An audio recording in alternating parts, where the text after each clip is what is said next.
What a pretty picture we've got here. Got this off eBay. It's a broken Freesat box. Repaired many of these in the past. Let's have a quick look at the listing and see what it says.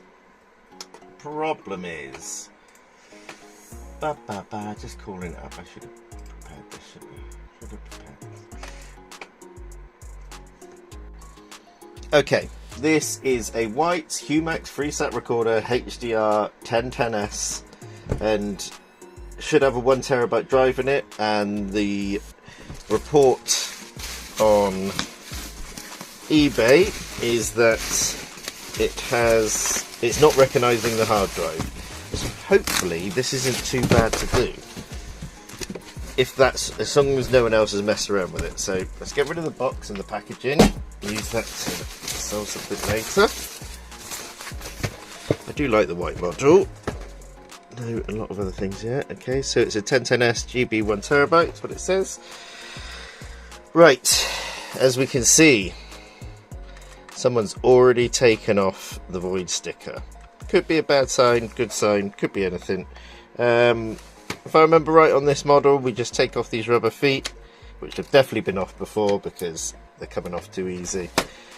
Yeah, let's see if we can bang a hard drive in this and see if it'll do anything. But before we do that, I might just grab a power pack and make sure it lights up. Here you can see me fat belly. Right, this is a replacement power pack. Replacement power packs, ooh, about 20 quid, maybe, a little bit less, depending on the type you go for. Hopefully this is 12 volt, let's just double check that. 12 volt, 2.5 amps. Do we actually get some lights? Oh yeah, so we got the starting message. That's a good start. Now let's listen to see if it's making any cranking noises like the hard drive's about to explode.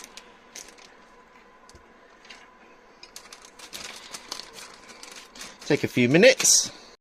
Can we hear anything? Can we hear anything?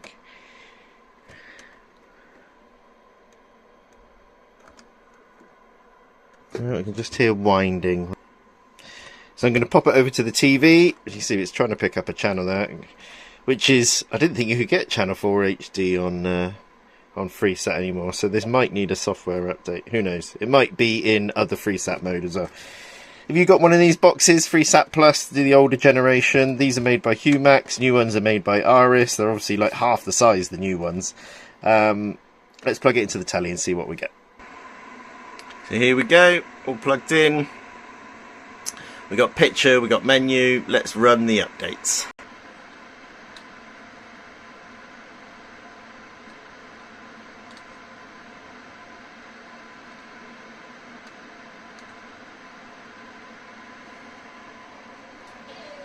Okay, no new software detected.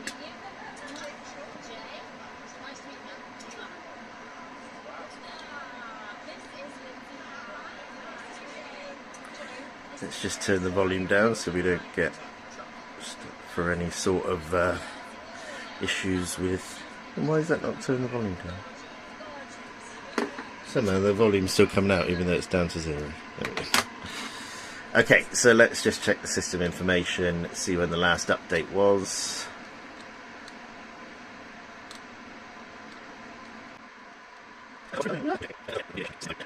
Okay.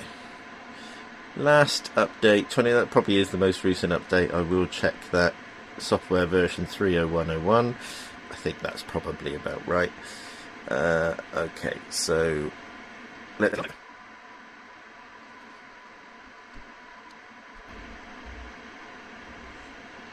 That's unusual. It's flashing that for no particular reason. So I wonder if someone's tried to repair this already. Let's get the case open and have a look.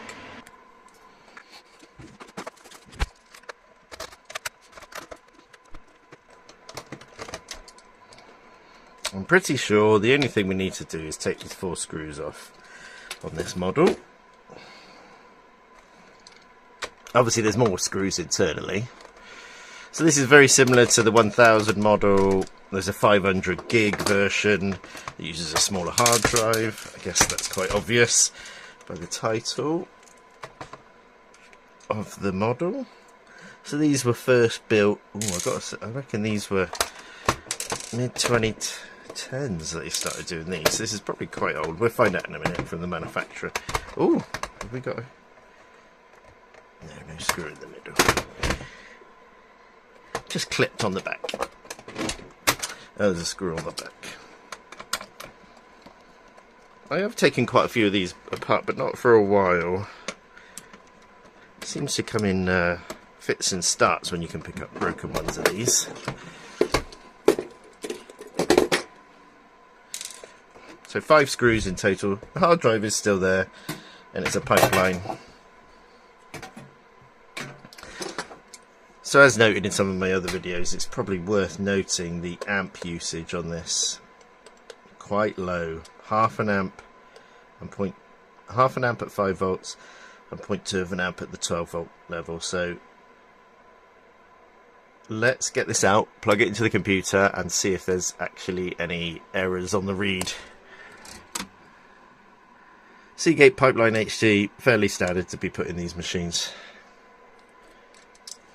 I think there's 4 screws for the hard drive bracket, and then lift this out and undo the drive from the bracket itself.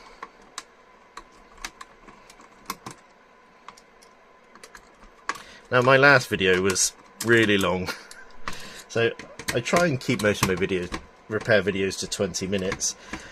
But if you watch my last one about repairing the tablet, you'll see that I made a lot of mistakes and it took me ages. And even though I fast forward through bunches of the sort of soldering errors that I had to correct, it still ended up at like 40 minutes or something. Okay, so that's out. I can still hear the screws rattling around. Great thing if you want to do repairs that I use. Magnetic trays. Don't put it near the hard drive, of course, but you can throw all your screws in there and you know where they've gone, or you know where you've put them, rather than just throwing them on the desk like I often do. Right, let's get the screws out.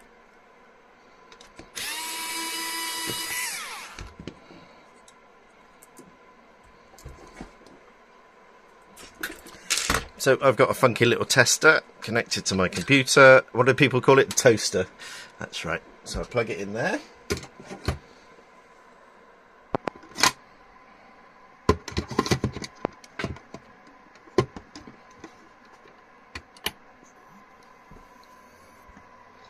Oh, it's recognising it to start. So it's come up with this lovely message. And then it comes up with this lovely message. The hard drive's definitely dead. Let's just hope they haven't tried another one and it never started. So let's see what I've got lying around. All I got at the moment is one of these little drives. 500 gigs, 5 volt, 700 milliamp. I'm going to try it and see if it does anything for me. If I can get it just to record something, I know I can go ahead and buy a proper replacement drive for this. I could even upgrade it to, I think they take up to 2 terabyte. So let's just plug it in and find out. There we go, we've got that. We've got some images on the screen. Let's get to settings and see if it's seeing the hard drive. System settings. Hard disk not been formatted. Perfect. At least it knows it needs to do it. Formatting. You can see that, sorry, formatting up there. Okay, so here we go. The formatting message is cleared. We've now just got a hard disk drive there. It says we've got 407 gig available. Looks good. Let's try and record something. And like I said, if this works, I am going to get a bigger hard drive. So we just hit record on live TV. That's it. Comes up there. Couples come dine with me. Let's leave it for 30 minutes to record and see if we've got something we can watch. Okay, so just going to have a look, see if it's worth repairing this this thing fully. So let's search for items sold. on the old Facebook. Okay, so these aren't green. Normally they light up green. Yeah, 0 bids. So why is it? Hang on, did I click the wrong one? Did I click the wrong one? Oh yeah, sold items. There we go.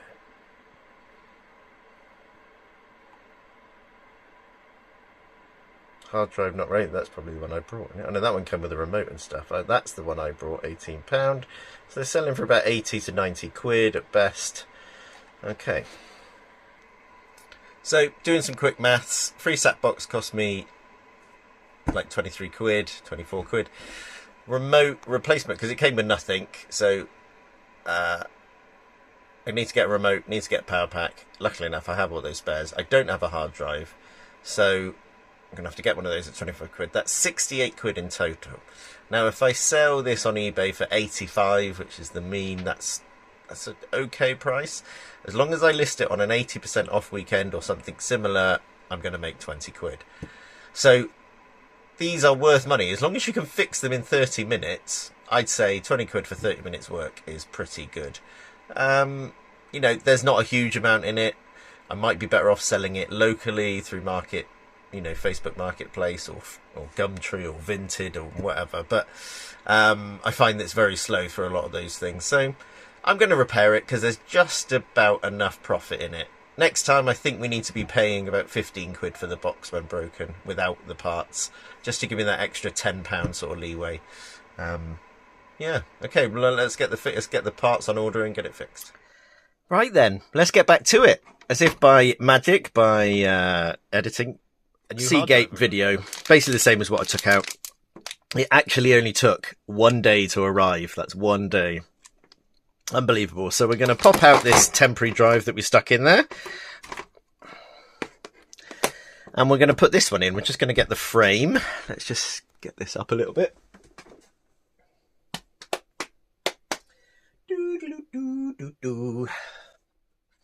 Right.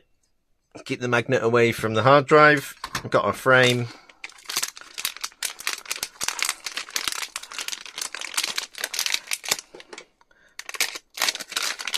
Punching a hole in. Oh god, they've sealed. And this might be new from factory. I don't think it is. I think someone's just got a sealing machine. Might be new. Who knows? Anyway, anti-static. As you can see, I'm wearing my anti-static wireless system. Don't worry about that too much. I think in all the years I've been doing this, I may have blown one thing up through not being static strapped. So it's pretty simple to put this back in. As we saw earlier in the video, we're going to have to reformat the hard drive. But this little caddy that it sits in, we just pop all the screws back.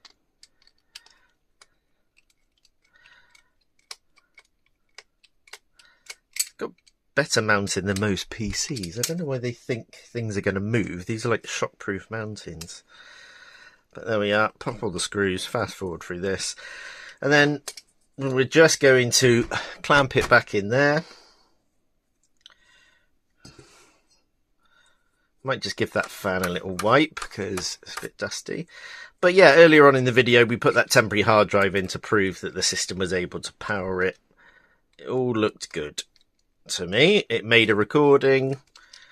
So, and I've obviously shown you the price breakdown of whether or not we will make any money from this. I've already listed this on eBay as repaired.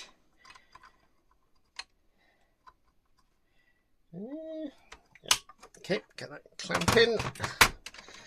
All mounting screws, just fast forward through this little bit.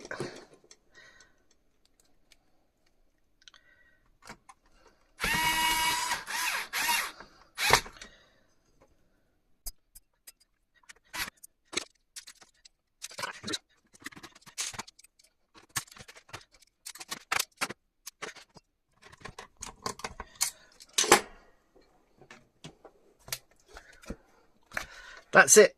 We're done. Let's hope that it powers up.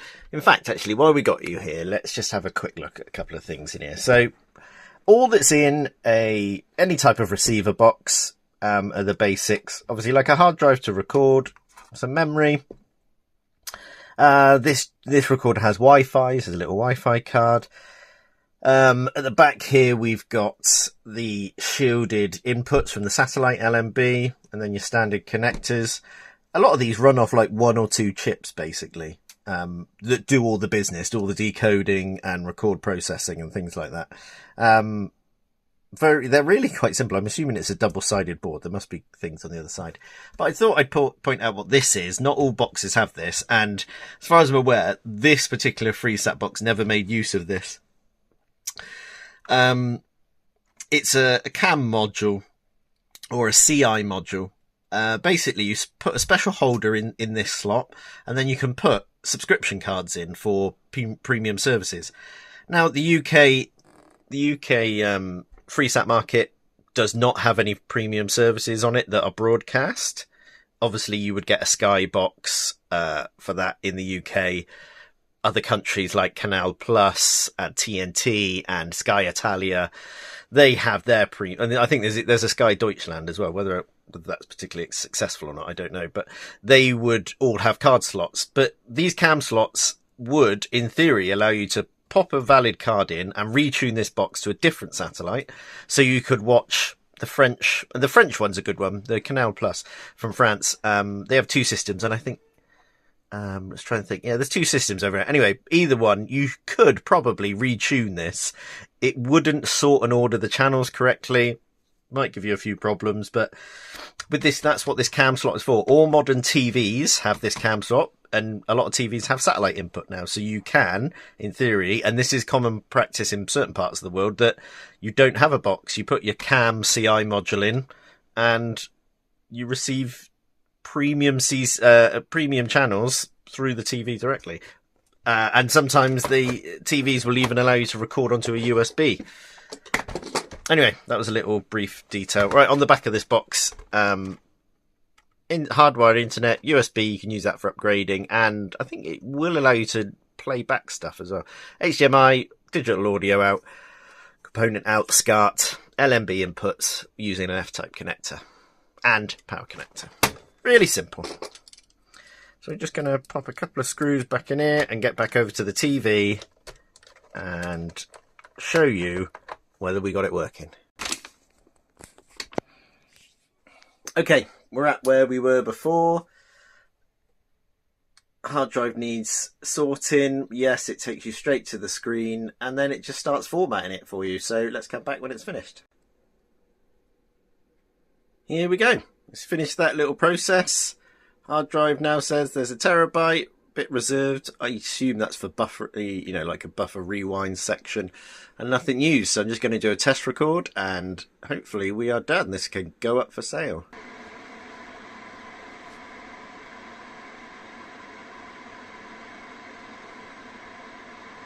There we go, all working, rewinding, playing back. If I press stop and go into media,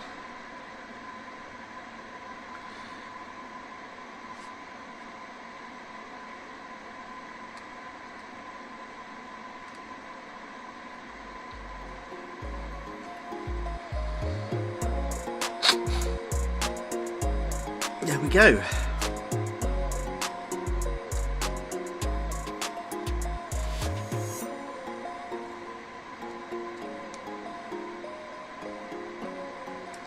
Super duper. Another super duper repair done by super duper me. No, it's really easy, isn't it? Repairing your old stuff, keeping it running for another few years. Well worth it.